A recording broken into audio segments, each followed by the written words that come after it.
friends, this is something that you're going to need help from an adult.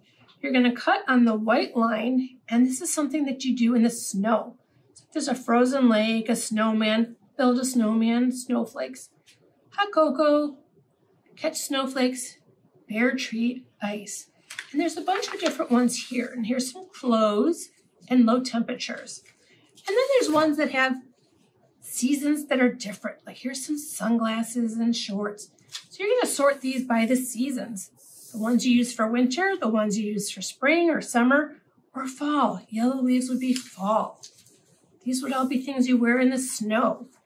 And then here's a maze that you're going to try.